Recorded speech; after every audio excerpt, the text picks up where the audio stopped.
how is everybody doing today? It's Merrick, and I've got some epic surprises for you. And, okay, you know what, cut the fucking bullshit. Look, I know I haven't made a lot of action figure videos in a while, because I really haven't made a lot of, updates, COVID and the like. But here's something that, out of the blue, I just said, fuck it, I'm going for it. And you know what I decided to do? I gathered all of these beautiful people here. And you know who these are? It's the Max Rebo Band in its entirety. They're all here today for me to show you off. Famous for such singles such as Jedi Rocks and Lepty Neck, as well as a bunch of other songs that sadly weren't recorded because, you know, music. Oh, and Galactic Dance Blast. That's another good one that I know of because that was also recorded but then lost. Sad face. Point is, I just said, fuck it, out of the blue, I'm gonna go for it, and I got them all. And look at these bastards. Also, the new setup is kind of cool, too. I like the way I did the backgrounds for my work area. So, you know, Episode 6, Return of the Jedi, these guys were in the background, though in the original cut it was only these three, but then in the good old special editions, we got more additions to the band, such as, you know, background singers, Joe Yazza, good old drummers. You need this shit in a band. You can't just have, two people play, a freaking amazing song despite, you know, being this, really cool organ. You need, hornists, all sorts of shit in order to, play shit. So, without further ado, let's take a look at the Max Rebo Band in action figure form. So, let's begin with the original three, because I want to go into them a little bit. So right over in the front, you know, we have the name of the band. Come on, focus, focus, focus, focus. There we go. It's good old Max Rebo. Look at this little blue elephant guy. He's amazing. I love the details on him. You really don't get action figures like these anymore. I wouldn't say, you know, the classic style, but, you know, just a general detail. So a lot of the newer Star Wars figures just kind of, lacking said detail. Not that, you know, these guys are really good, and those were, some of, 2008, 2009, that was when they were, getting really good, and then they just kind of died after the Disney buyout and whatnot, but you can't really complain about that. So, yeah, Max comes out of his little, organ, and he, he's just a little blue elephant from head to toe, with little suction cups everywhere, and, a diaper with a ring belt.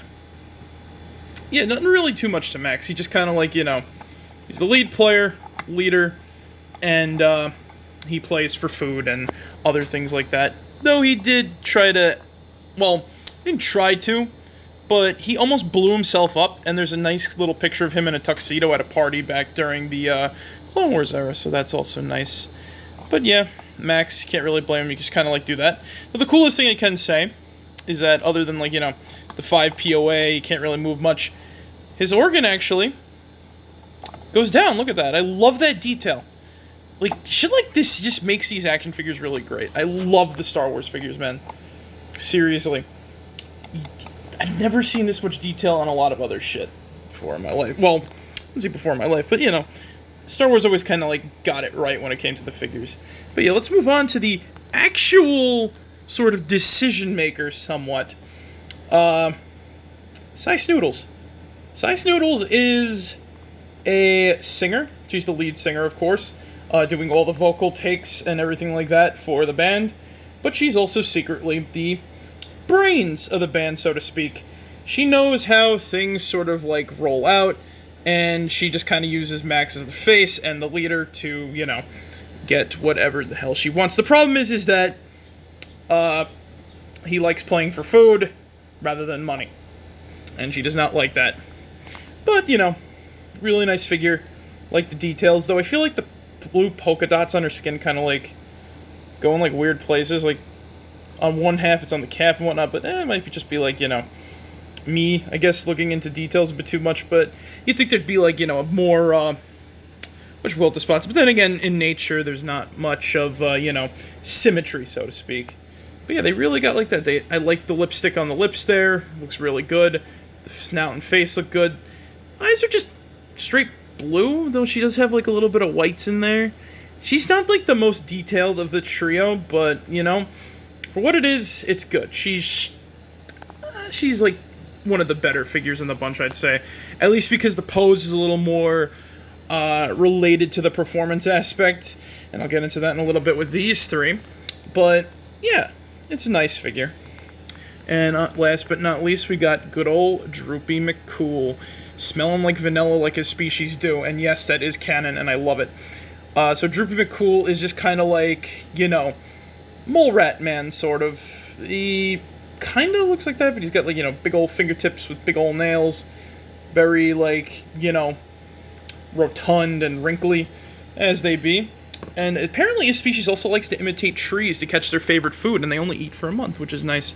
But yeah, he plays his horn sort of religiously, and he doesn't complain about much. He's actually a really good listener, and he does listen to Size Noodles, who considers him one of her better friends, because he just kind of like sits there and listens to her talk and everything like that. But other than that, you know, names it, oh, it's all in the name, Droopy McCool, because look at this guy. He's fucking cool. Other than that, other fun fact, I think it's, yeah, I said he only eats like a month, which, you know, Size Noodles actually complained about when Max signed on with Jabba the Hutt for food, but, you know, can't go wrong. Give him a little pat on his head. Good boy. Be careful, though, he does like to fall a lot. And then we got the main trio down. Let's start with some of the new additions. Good old Joe Yazza.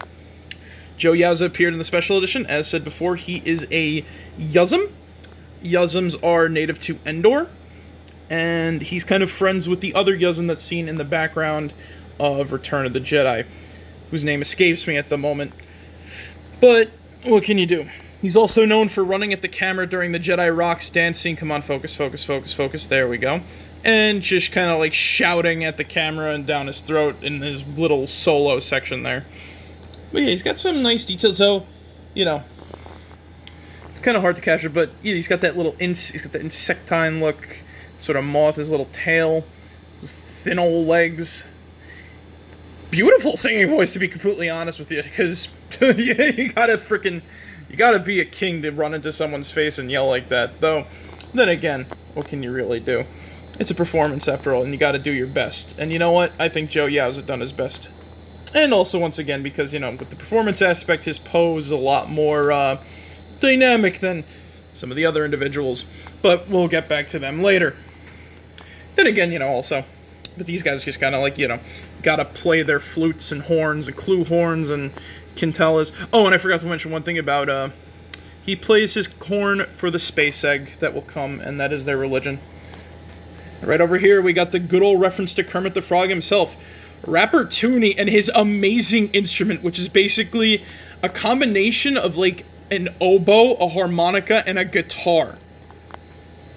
I fucking love this dude, and I love this thing. You know, essentially, basically is Kermit the Frog. Like, look at that.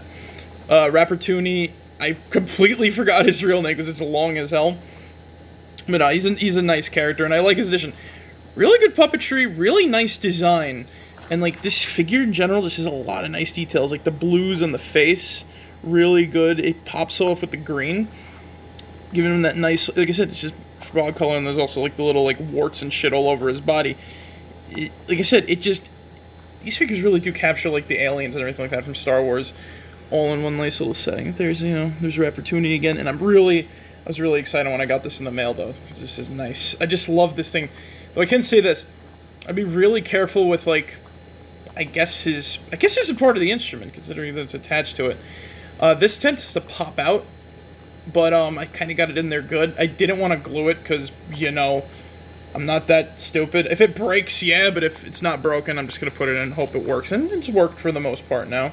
Can't really complain about, like, the piece detaching when it hasn't detached yet for the most part anymore since I first put it together. But, yeah, Rapper Tooney. Look at him go. Playing his little flute horn, harmonica guitar. Which, once again, I forgot the name of the instrument. Sorry, guys, I'm not the best with that. But, yeah, the two other band members, good old Dota and Barquin. Barquin is the Biff who plays the clue horn. I remember his, but I forgot what his is. But yeah, they're kind of like the background sort of dudes. I believe that Dota is also a whatchamacallit for the band, one of the so to speak bodyguards as well as a musician. So he's just kind of like, you know, chilling out and whatnot. And he fights on the side, I guess. Fun fact, actually, the Max Rebo Band did get into a fight with the Cantina Band, and the Cantina Band won. Basically, they got pissed off that the Cantina signed on another band, and they tried to fight them off, and they actually lost 2 members. But what can you do? Shit happens in that music industry, you know what I'm saying? Then again, it brings new terms to the song, Mad at Me. Yes, that's the name of the Cantina Band song in episode 4. But yeah, look at them. He's basically just like a sort of skin of the, but they haven't really made any of the Cantina Band members, so I guess if you really wanted to, you could get 2 and then double them as 1. It doesn't really matter, because, you know, the Bith look the same for the most part. He's wearing the same exact outfit, and he's just a Rhodian. But you can't really use him for the Cantina Band. Yeah, other than that, that's really them. That's it. And let's move on to the backup vocalists and dancers. We got Restal, Griata, and Lin May. And they're there for the Jedi Rock segment in the special edition. Really nice designs. Also, yeah, that was actually pretty cool. We got to see a female Rhodian on screen. But other than that, yeah, like, hairstyle, it's, like I said, it's just interesting to see, like, the species dimorphism and shit like that, depending on what it is. Then again, not a lot of shit happens in the movies for the most part in terms of, like, creature design. But, hey, what can you do? But yeah, pretty nice design. Bad figure design. They just kind of, like, you know, have their hands out and they barely move. This is 5 POA, but this is, like, the really bad 5 POA. Lin May can't even stand without the stand that they're on, by the way. And I tried to capture as well the sort of, like, way that the band was set up. So it was kind of interesting to kind of, like, put them together like this, especially with that stand. And based off of, like, box art on the back of their box showing, like, that they're in front of both these guys. We're about to get to them. But yeah, other than that, like I said, nice figures, go with the band. Can't really blame it. The problem is just the articulation and the fact that they're sort of, like, you know, but then again, most of their appearance in the movie is them leaning forward and singing, so it's hard to really get, like, a state on their pose for the most part in order to get them going. But yeah, back here on this big-ass drum, we got the Clotunian, Akrev, and he was a, no, he's not a Clotunian. What the hell is he? A Weequay, there we go. The Weequay Akrev, and this is the Clotunian Umpaste, drummers, and also bodyguards of the band. Of course, the 2 guys that used to beat everyone down play the fucking drum. And just the way that Umpaste holds the drumstick, or whatever that thing is called, is outstanding. I guess it's like a, can't remember the name of that thing. But yeah. Yeah, he's just like, you know, he looks ready to freaking whack someone with it. And he looks ready to, like, you know, beat someone down with the sticks. And yes, they kind of look like that in the movie, though the pose is not a little that, and Umpaste has to be on a stand because, you know, he can't stand up on his own for some ungodly reason. But yeah, even so, once again, the prop drum is really nice. I love the good thing. And these are actually from 2 separate waves of figures. And the drum still looks amazing in both waves. Though I think that this one, no, looking through the camera, actually, it's got, like, some pretty decent detail. Though I feel like this side is a little more color than this one, at least on the drum section. But once again, what can you do? It's action figures and toy lines and shit like that. There's a lot of, like, sort of things you gotta go through in order to get everything right. And, you know, for what they are, they're really amazing. They don't need too much articulation, mainly because, you know, performances and whatnot. Though I wish that, you know, some of, like, the dancers and singers had a bit more, so you could get them in some better poses, though. I understand in cases like Joe Yazza and maybe Size Noodles that, like, that could be kind of bad, considering that they have very lanky limbs and other things like that go along with it. And, you know, I just like the Cantina Band in general. Max Rebo's band in general. Fuck, I got them stuck on my mind too. They actually released a little bit of the Cantina band. I think it was only 4 of the 5 members, though I might be mistaken. But, you know, maybe in the future I'll go to gather some more. But yeah, the Star Wars Jabba's Palace Band, aka the Max Rebo Band. They play for food, and they play for fun. Though, luckily, all of them actually survived the trip on the sail barge. Because only, I believe, Max was like the only person to go along with Droopy McCool, I almost called him Sice Noodles. And they all survived, though sadly Sice Noodles fell into a horrible addiction of spice and just fell into obscurity. And then Droopy McCool found his people and were playing the horn until the space egg would arrive. Once again, I really love these guys, and I'm glad I finally picked them up. This was literally a point of, I'm just going to do it. If I'm going to continue collecting Star Wars, I want to get the whole of Jabba's palace. And you know what I said? If I'm going to do that, I'm starting with the band. And look at that. The gang's all here.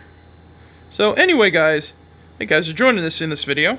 I hope you enjoy. And remember, as always, be yourselves and have a good day. Merrick out. See you guys.